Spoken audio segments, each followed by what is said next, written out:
All right, cool. Eevee training guide. Everyone's been looking forward to it. I actually just spent 15 minutes recording this video, but I got like caught up in doing more stuff than I should have, and like I just like made it was like got too convoluted. So this is take 2. It's actually take 5, but it's take 2 officially. Anyway, before we get into this, I have a couple announcements I want to make. First of all, thank you to everyone who watched the video yesterday and subscribed. I do want to say that we're actually at the past 2 days rate. We are on track to reach 100,000 subscribers by March, which is the goal, which is incredible. So I do want to say that, again, I'm probably going to be saying this at the beginning of every video, but if you are interested in Pokemon Academy, which is what I'm going to be doing if we can hit 100,000 subscribers, where I'll be opening up a Discord server, I'll be holding lessons, I'll be putting together materials, I'll be giving homework, providing practice problems, providing examples, all that stuff, answering questions, both live and then also via messages and in the Discord server. If you want to be a part of that community and if you want to be a part of this project, please subscribe, because I'd really love to make it happen, but yeah, we are on track currently, which is dope. So, yeah. Next thing I want to say is, and I've been meaning to say this for like the last 5 or 6 videos, there's a VGC Reddit that opened up, which you guys should seriously check out. There will be a link down below in the description and also in the comment section. I will try and remember to link it. Basically, it's a place where you can trade, like, for Pokemon that you're missing. It's a place where you can talk about format and how to play the game. You can meet friends. It's very cool. I'm not affiliated with running it, but I intend to, like, be, just like, I'm like a part of the planning committee, I guess, and so I think it's a really cool opportunity. VGC doesn't really have a centralized like space. We use Twitter, but I don't consider Twitter very centralized or especially like healthy overall. And so I think it's really great that we're like people are trying to make a space for people where they can just come together and learn the game and talk about Pokemon, which is cool. And also I think I believe they're running a tournament this Saturday. So if you're interested in playing against other people I think there's gonna be prizes on the line, but I'm not positive. Check it out, because nobody really knows what they're doing right now, so you could totally go into that tournament, have some fun, play some games. It's looking like really great. So, yeah. The last thing I want to talk about before we get like really into this video is if you have not watched the breeding guide already, I would recommend you do that. Eevee training is extremely important, but it's kind of the secondary step after breeding. So, this is a good video to watch after you've watched the breeding guide. That's from 2 days ago. I will link it in the description. You should also check out the in-game guide as well, which is yesterday's video. So yeah, with all that being said, I want to thank my friend Dylan for helping me put this thing together, and let's just go ahead and talk about it. So, what I'm about to tell you, if you don't know what EVs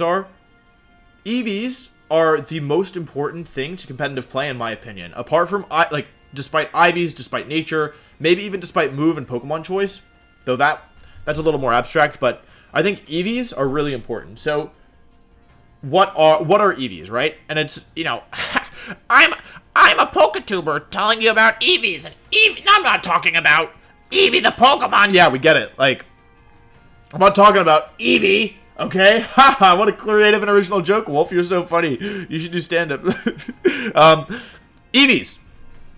EVs are mathematical values that you get to choose that influence how your Pokemon is trained. So what that means is that if I have a level 100 Pokemon with 0 EVs, and I have a level 100 Pokemon with maximum EVs, that level 100 Pokemon is going to have, I believe, 127 more points, more stat points total, than a Pokemon with 0 EVs. So it influences it a lot. At level 50, it's, I believe, 65 EVs total. You get, I believe it's 65 EVs total that you get, which is really, really, really, really a big deal. 65 stat points. So a Pokemon with an attack set of 100 could go up to 132, because you can never, even though you have 508 of these points to dump into your stats, right? And when you catch a Pokemon, whenever you get a Pokemon, like fresh, like breeding it, catching it in the wild, catching a legendary, events, those all start with 0 EVs. They never come EV trained.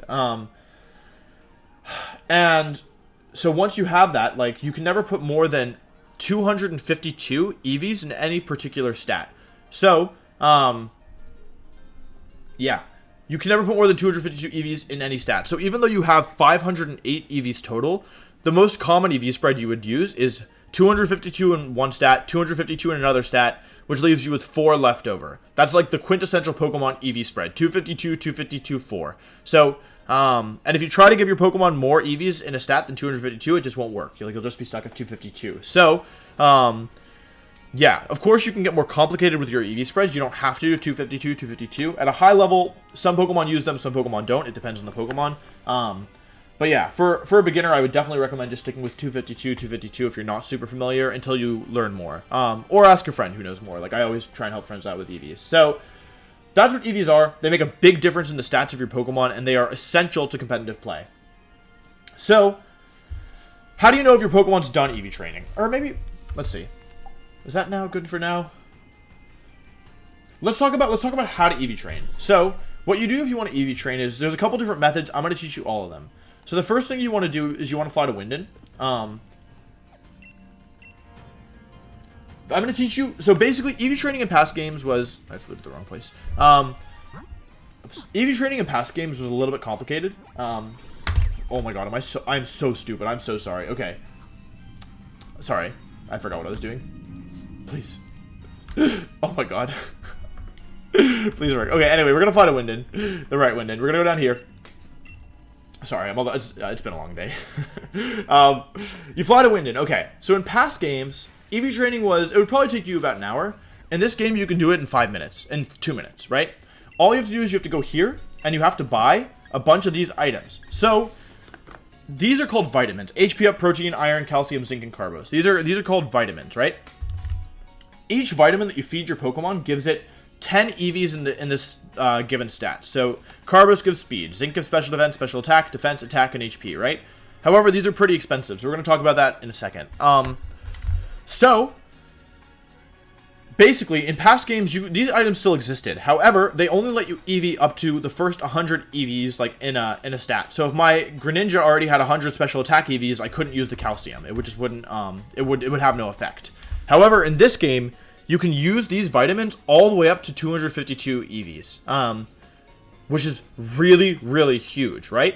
So basically, if I wanted to, right now I could buy 26 calcium, right, for 252 in one stat. I could buy 252 zinc. No, that's a terrible spread. Let's say it's calcium and carbos at the very least. 26 of each, and then I could buy 1 HP up, and I could fully EV a Pokemon in the time it takes me to buy those items. However, these are very expensive, right? $10,000. I actually don't even have enough money to fully train with just what I have right now, right? Seems like a problem. Seems not great, right? Very soon. And actually, if this video gets 2,000 likes today, I'll upload the money farming guide today, because they've changed how you can farm money, and if you don't know how to do it, it will blow your mind. I guarantee it. You will be making money. I swear. It's crazy. And it makes EV training much, much, much easier. So, there's a way to farm money. I will get to that. But basically, all you need to know for now is that these vitamins make your life so easy. Like, so much easier. The other thing that's worth noting is that, they're on Route, I believe it's Route 5. Let's go ahead and check. You can get wings. And wings give you 1 EV in any stat. So, I've got a couple in my bag. I haven't farmed for them yet. I believe it's here. Sorry. I call them wings. They're actually called feathers. These feathers. So each feather gives you 1 EV in that stat. So I could have 4 special attack in any Pokemon that's not maxed out. I could have 2 special defense, like 3 health, right? And these feathers are found on, they are found on Route 5. And Route 5 happens to be also, that's Route 6. Where's Route 5? Am I an idiot? Yes. Okay, here is also where the daycare is. So while you're breeding your Pokemon, while you're hatching eggs, you can also keep an eye out for wings. So it's a very nice 2 birds, one stone kind of thing. So that's vitamins and wings. They're the easiest, in my opinion, way to max out your EVs. It makes it super easy, and you can kind of stock up in advance because you can grind money in the method I'm going to show you either today or tomorrow, most likely, with money farming. But yeah, the other thing is I don't have this yet, but there is a condition called Pokerus. So I wish I could show you. I will just show you where it shows up. I don't have any Pokemon right now, but I believe where it's sort of in past games is in the top right corner. It will have a little purple, like a little purple marking that says PKRS. What Pokerus does is it doubles all EVs. However, I don't believe it's for vitamins. It didn't work for vitamins in past games. So I believe it's not for vitamins, but for the rest of the methods, Pokerus is really important. So, Pokerus is contagious for 24 hours of the Pokemon being out of the box. So if my Arc Result here had Pokerus, then and I had it in my party, then every time that I battled against another Pokemon and took a KO, Pokerus from my Arc result would have a chance of spreading to every other member of my party. That's how you spread it. You KO other Pokemon with that Pokemon in your party. After 24 hours have passed and that Pokerus goes away, it doesn't actually go away. The effects are permanent. However, it gets a little smiley face, and I believe the smiley face is in the bottom. You can't see where I'm pointing. There's going to be a little smiley face somewhere on the screen. I believe it's bottom right or bottom left corner. And that smiley face means Pokemon is no longer contagious, but still reaps the benefits of Pokerus. All you need to do is catch one Pokemon with Pokerus, or like trade for it is the easier way because it's a random chance of showing up. And then, yeah, you can just have Pokemon that you use to infect your other Pokemon. The Pokemon that has Pokerus does not need to be in the battle, does not need to take part in the battle for the disease to spread. So, disease. Very beneficial disease. Yeah. So, actually, I don't think I mentioned this, so we're going to do this now. I'm going to show you, so, we're gonna do two things at once here. We're going to fly to Hammerlock. Okay. Gonna go to Hammerhead. So we've covered Pokerus, let's do a recap. We've covered Pokerus, money farming is coming, and we've covered vitamins. There's another place you can buy vitamins if you don't want to do the money grinding method, or if you're like love the Battle Factory or something. Or if you want to play a lot of like VGC battles online, you get BP for that. You can see the same items are here for 2 BP. I think money is easier to get than BP until you have a lot stocked up, like just for doing random stuff, but you can buy them here as well for BP. These items, Bracer, Belt, Lens, Band, Anklet, Weight, are very important if you want to EV train with the next 2 methods I'm going to show you. So, my throat hurts. I need help. So, these items add +5 to any... Keep these items in mind. It's going to make more sense to do this the old-fashioned way. Or to show you a different way. Actually, I'm just going to talk about this at this point. I don't think showing my screen is going to help it at all. So, okay, so...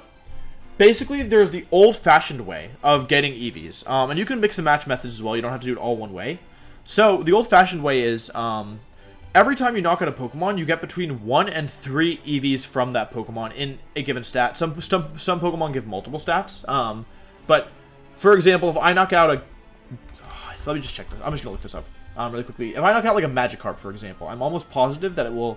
And what I'm doing right now is I'm going on Serebii.net, and I'm seeing... There's a little category here that says... Where does it say? Where does it say what EVs it gives? Okay, it might not be up yet. What the heck? Oh, here it is. Sorry. Magikarp gives 1 speed point. So if I go on Serebii.net, there's a little part that says effort values earned. And then under Magikarp, it says 1 speed point. Which means, if I have a Pokemon in my party and I knock out a Pokemon... If I knock out a Magikarp... Everything in my party that's not already maxed out of EVs gets 1 point of speed. Okay? Those power items I just showed you add +5 to the initial number that you would get. So if I knock out a Magikarp and I'm holding the corresponding speed, I think it's Power Anklet or Power Anklet, I think. If I'm holding a Power Anklet and I knock out a Magikarp, the Pokemon holding the Power Anklet gets 5 additional EVs to the original 1, meaning it gets 6 EVs. And you remember how we were talking about Pokerus a second ago, which doubles all EVs you get? That would mean that every Magikarp I knock out, I get 12 EVs. Which is really good.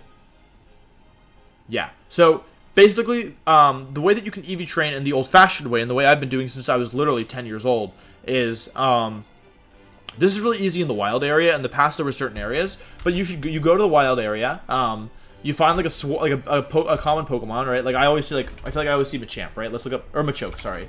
So I see like Machoke, and I go to Serebii and I say, okay, what EV does this Pokemon give?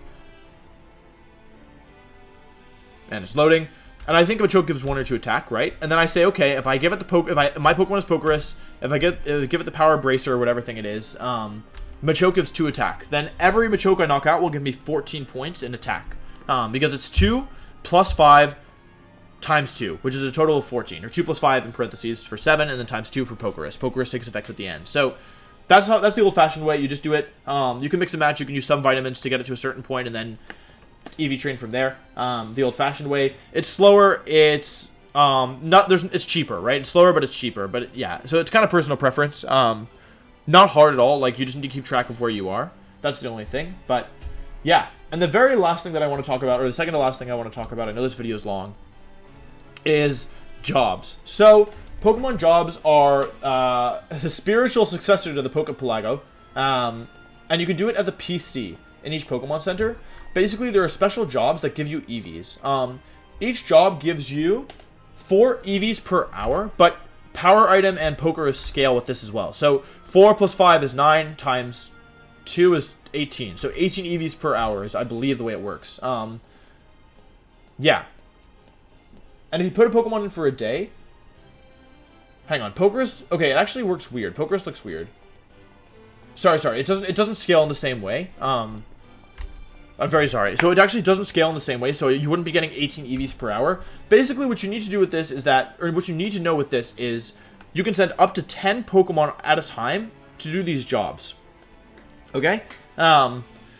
And these Pokemon, like, they'll be gone for up to, you can have them in there for up to a day. And if you give the Pokemon a power item and you give it Pokerus, in 24 hours, that Pokemon will be maxed out in whatever stat you sent it on. So this is an easy way if you, like, it's very, very, very easy to go just, like, send a bunch of Pokemon. Like, if you have a bunch of Pokemon that need max speed, send them on a job, dude. Like, you don't need to spend your money. If you're not EVing, like, for a tournament or you don't need it that second, just send them on a job. Jobs are really, really nice for that reason. But... yeah. The task is called, like, HP Seminar, Attack Seminar, Defense Seminar, Special Attack Seminar, and it's available at all times, which is really good. So you can find more info on jobs on Serebii.net. I recommend the site. I've been using it for years for a reason, for, like, literally over half my life. So yeah. I actually think we're gonna go back to the Switch. And so I'm sorry this video is so long. I really tried to make it as concise as I could, but I'm not especially concise by nature. And it's just, there's a lot of information to cover. So the very last thing is that there are these EV reducing berries that, unfortunately, this is my one main gripe with the game.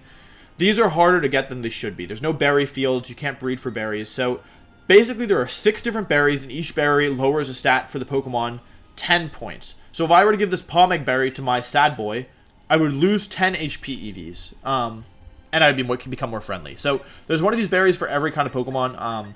There's certain berry trees that give give these berries specifically, but the video is already kind of long, so I don't want to show it, / I need to look it up anyway. That's the main thing. Retraining is a little bit harder than it should be, but other than that, EV training has been incredibly improved this generation. I'm really happy about that. It's a huge step forward for the game. It makes it so much easier to train. Like, I literally could have trained if I had unlimited money, or if I'd already grinded my money, then yeah, then I would have had, like, and, like, I could have EV trained, like, 10 Pokemon this video if I wanted, in theory. So, yeah, it's very, very, very, very, very, very, very helpful. Great quality of life improvement. The one issue is resetting EVs, but honestly, given how easy it is to train, I'll take it, personally. But yeah, that's the video. Thank you so much for watching. I really hope you found this helpful. I know it was a bit longer than I've been doing recently, so I hope you stuck around this long. Again, if you're new, please subscribe. I really appreciate it. Please like the video. 2,000 likes, and I'll give the money farming video today. Yeah, and I think that's it. Thank you so much for watching, and I'll see you at the very latest tomorrow for another video. Goodbye.